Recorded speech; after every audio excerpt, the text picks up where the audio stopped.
Hi guys. I just like to let you know about what's going on.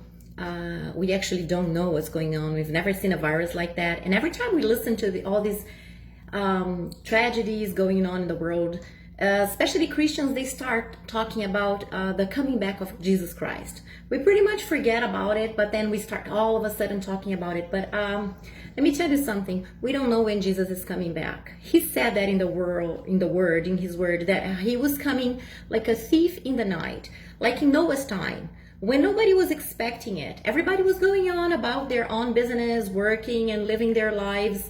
They ignored Noah's comments and they actually even mocked him.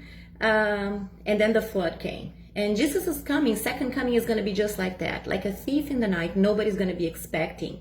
Many times in the Bible, even through apostles and Apostle Paul, they advise the Christians to be alert. Well, actually, the second coming of Christ, when he talks about in Matthew 24, about the pains of labor, a labor pain, it starts slowly, and as it progresses, it intensifies. So it's exactly like that. The signs of the coming back of Christ is just like that. They start slow and small and they intensify. And we've been seeing it throughout humanity since the day Jesus died on the cross. And to us Christians, Jesus is the Lord. Jesus is God himself, and he is the Word. He spoke the Word. He spoke the Bible. These signs have been intensifying. If we talk, for example, about earthquakes, some people say that the earthquakes have been intensified. They have been more often coming into Earth, and they've been happening more often and with a higher intensity. Other scientists will argue that no, it's not true. It's just that we have more technology to measure them nowadays. But the truth is, like Apostle Paul says to Timothy, the love has been cold. We are not feeling, the human beings are not as loving as they used to be to each other. Love was going to grow cold, and it is growing cold.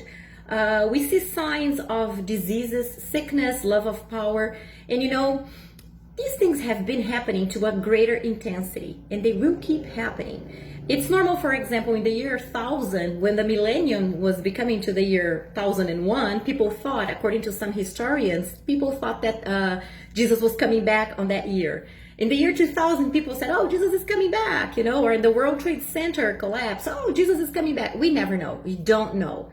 But at the same time, we can see love for money, love for power, and we ourselves, we're not good. In Isaiah 64:6, God says that human beings, anything that you do, your best deeds, your good deeds, they're filthy rags in the eyes of God.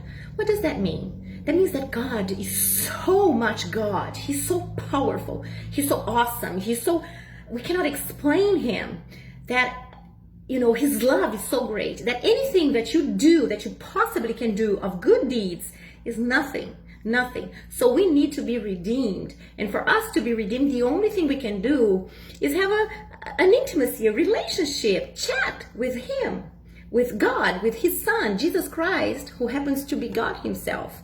And in these times of tribulations, what's going to happen? We have some inner peace.